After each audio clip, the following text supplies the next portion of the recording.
Okay, everybody, I am back. This is going to be a short one. We should be able to get this done in just a few minutes. All right, I left off with the fact that the population had grown because of improved agricultural methods and so forth.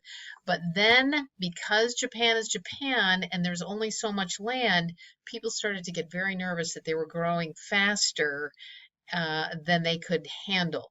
And so people started to take voluntary contraception into their own hands. They had this expression that was called thinning of the rice shoots, which is sort of a metaphor for, the long vaginal canal that babies are born from. Thinning it out would mean that you would basically kill what was inside it. It's kind of a weird deal, but basically what was happening is many engaged in infanticide. Now, I don't have any information that they were big on killing girls more than boys or any of that, but some of that was going on. They also were encouraging later marriages and other means of voluntarily keeping population under control. But one of the big motivations for that was limited resources especially in certain areas of Japan. It worked. They were able to keep it under control. All right, moving on. Well, for all the political changes in Japan and the economic changes with all the prosperity from trade and so forth, you're also going to see a lot of cultural changes in Japan. So, for example, two competing ideologies were taking center stage. One, back by popular demand, is Neo-Confucianism. Again, government sponsored. I don't think we can underestimate the influence of China on Japan. And even though Japan was never a tributary, it never took it over, never has, despite its close proximity, despite the fact that China has umpteen gazillion more resources than Japan, they've never taken it over. That said, there were plenty of Chinese that found their way to Japan and brought many of the cultural aspects, especially of China, to Japan. Neo-Confucianism was one thing that traveled there. Now, for the very same reasons that the Ming and Qing were big on Neo-Confucianism, a sort of ordered society, filial piety, obedience, loyalty, all those kinds of values that Confucianism breeds, Japan liked that as well. And Buddhism had traveled to Japan, and Neo-Confucianism was just a great mix. So this emphasis on filial piety and obedience completely supported the existing Tokugawa shogunate. So the shogun was all about promoting Neo-Confucianism, scholars, and so forth. That was a big thrust during this time in Japan. However, Confucianism is very Chinese. It's where Confucianism originated. It's based on Chinese culture. What is interesting is you're going to see develop this other ideology called native learning. And it's exactly what it sounds like.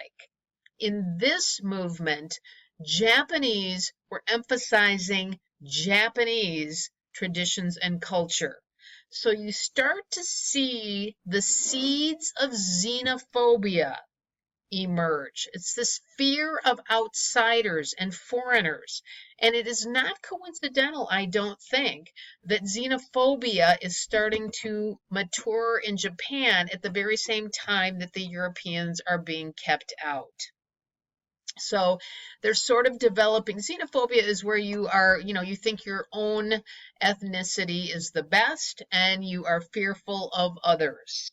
So this superior attitude was starting to develop in Japan during the 1600s.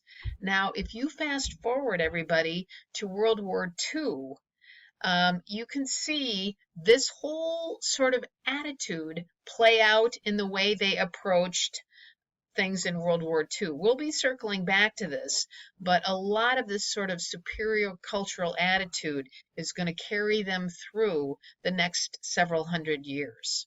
So Neo-Confucianism on the one hand, government-sponsored versus native learning. In some ways, you can consider native learning sort of, the laying the seeds of nationalism. And that's pride in one's country and promoting everything about your own nation and not anyone else's. All right, well, excuse me, along the same front, with regard to culture, you're going to see entertainment change in a big way. So with all these merchants getting wealthy, and remember, though they're not trading with all the European countries, they are trading with the Dutch, they are trading with Taiwan and China and Korea, and Japan's got silver, and China wants silver, and so it's just a nice little deal here.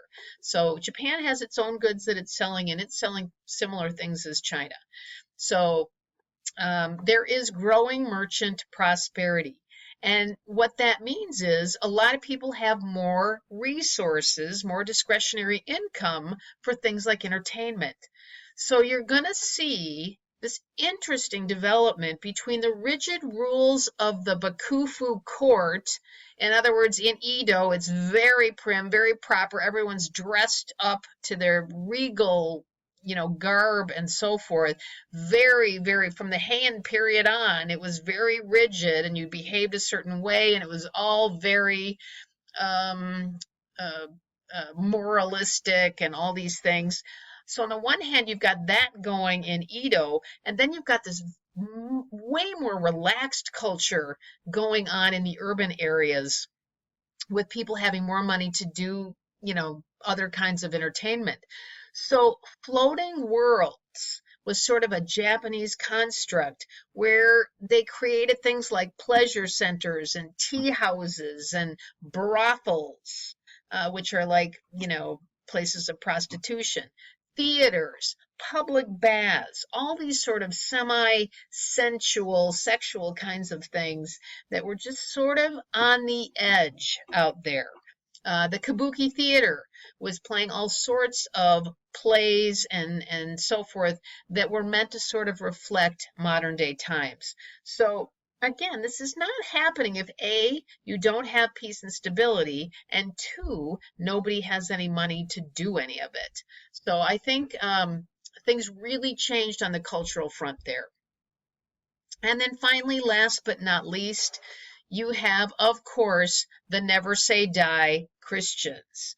And the Christian missionaries started very early on in Japan. They were trying to come and bring some, order to the chaos of the, pre-1600 Japan.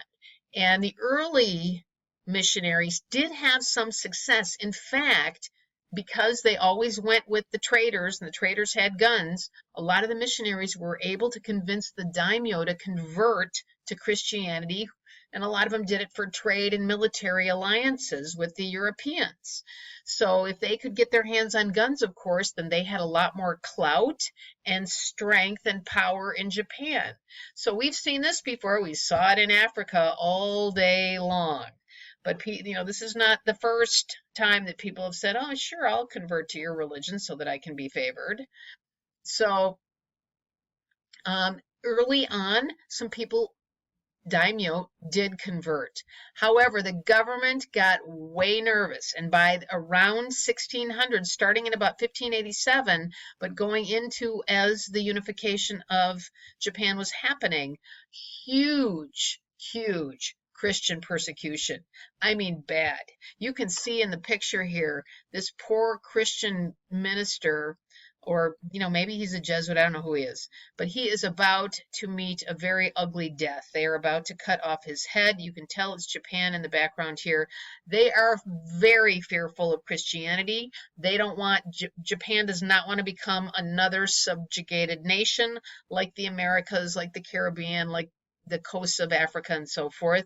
They're not going to have any part of it. And again, this is contributing to all this isolationism, which by the time they get to the 19th century it's not going to have a happy ending for Japan. They're not going to be able to keep themselves isolated forever. All right, you guys, that is it. One last study question. which again, these study questions are my way of, suggesting to you that these are important topics. Why did the shoguns decide to cut off relations with the outside world? How was this isolation accomplished? What did this decision mean for the future of Japan? If I were you, I'd answer these questions for myself. Not going to make you, not going to collect it. Just saying, I'd do it. All right, you guys, I look forward to getting back with you on Thursday. Thanks for listening. Don't forget the blue handout with the practice quiz questions. I think that'll help you get ready for next week as well. All right, see you later. Bye.